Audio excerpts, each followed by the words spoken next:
ndihmës që ne I japim bujqësinë duke I ofruar asaj një sër medikamentesh, një sër kimikatesh që janë të domosdoshëm për stimulimin e prodhimit, duke filluar që nga plerat kimike, duke filluar që nga pesticidet dhe insekticidet.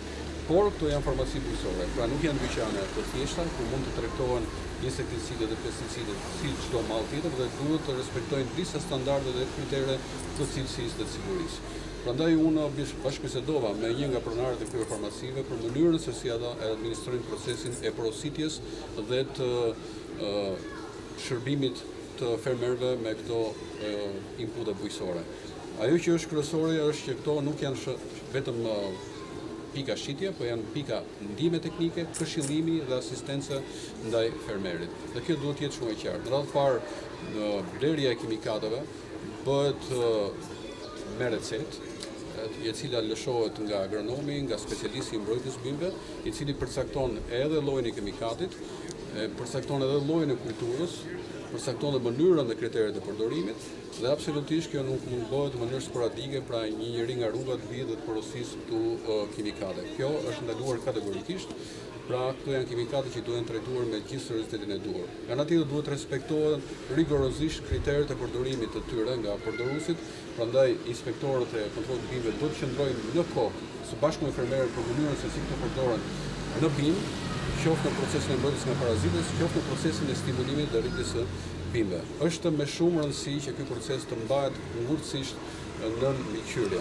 Siç jemi të ndërgjegjëm që bujqësia nuk mundet të zhvillohet edhe pa ndihmën e inputeve, pavarësisht se ne qartësisht jemi shprehur për stimulimin e bujqësisë organike, e cila presupozon mos përdorimin e insekticideve dhe pesticideve. Padyshim kjo lloj bujqësie do të nxirret, do të mbështetet nga ne, por nga ana tjetër kemi edhe bujqësinë konvencionale, bujqësinë e rendimenteve të larta, e cila mund të përdor këto insekticide dhe pesticide si shpërdoren në Bashkimin Evropian, por brenda kushteve rigorozisht të përcaktuara.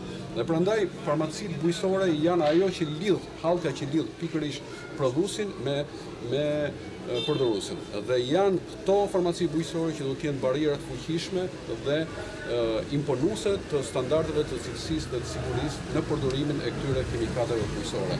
Unë do të jem jashtëzakonisht kategorik. Ja bëra të qartë që ne nuk do të lejojmë që insekticide, pesticide, fungicide, rodenticide, fitohormone të tregtohen buzrrugëve, buz trotuarëve jashtë qendrave të specializuar për këtë qëllim.